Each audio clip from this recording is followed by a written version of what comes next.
എഫേസ്യ ലേഖനത്തിൻ്റെ ലക്ഷ്യം സഭയിലെ പ്രശ്നങ്ങൾ പരിഹരിക്കുവാനല്ല, മറിച്ച് പൗലോസ് അപ്പോസ്തലൻ റോമിൽ തടവിൽ കിടക്കുമ്പോൾ ഏകദേശം AD 60 എഫേസോസിലും ഇതര സ്ഥലങ്ങളിലുമുള്ള ക്രിസ്തീയ വിശ്വാസികളെ വിശ്വാസത്തിൽ ഉറപ്പിക്കുവാനും ക്രിസ്തുവിൻ്റെ ശരീരമായ സഭയുടെ ലക്ഷ്യവും സ്വഭാവവും വിശുദ്ധീകരിക്കുവാനും സഭകളെ ശക്തീകരിക്കുവാനും പ്രോത്സാഹിപ്പിക്കുവാനുമായി എഫേസ്യർക്കുള്ള ലേഖനം എഴുതി തിഹിക്കോസിൻ്റെ കയ്യിൽ കൊടുത്തയച്ചു.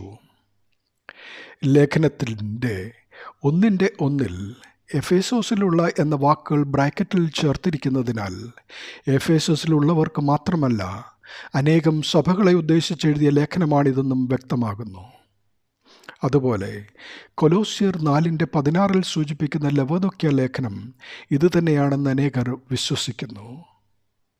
ഈ ലേഖനത്തിൻ്റെ പ്രത്യേകതകളായി എടുത്തു കാട്ടാവുന്നതിൽ ചിലതാണ്: സഭയെ ശരീരമായും ദൈവാലയമായും മർമ്മമായും പുതിയ മനുഷ്യനായും കാന്തയായും പടയാളിയായും ഈ ലേഖനത്തിൽ സദൃശീകരിച്ചിരിക്കുന്നു എന്നുള്ളത്.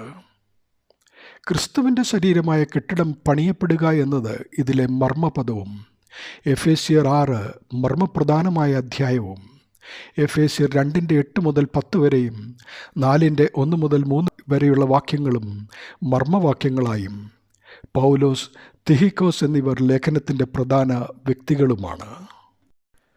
സത്യക്രിസ്ത്യാനി സ്വർഗത്തിലെ സകല ആത്മീയ അനുഗ്രഹങ്ങളാലും അനുഗ്രഹിക്കപ്പെട്ടവനാണെങ്കിലും 1:3 ഈ ലോകത്തിൽ ജീവിക്കുന്ന കാലത്തോളം ആത്മീയ പോരാട്ടം അവൻ്റെ ദൈനംദിന അനുഭവമായിരിക്കും. അതുകൊണ്ട് കർത്താവിലും അവൻ്റെ അമിതബലത്തിലും ശക്തിപ്പെടുന്നത് വളരെ ആവശ്യമാണെന്നും അത് സാധിക്കുന്നതിനുള്ള വഴികൾ 6-ാം അധ്യായത്തിൽ നൽകിയിരിക്കുന്നു. പ്രസ്തുത ഉപദേശങ്ങൾ വഴികാട്ടിയായി സ്വീകരിക്കുന്നവർ ആത്മീയമായ പോരാട്ടത്തെ അതിജീവിക്കുമെന്നോർക്കുക.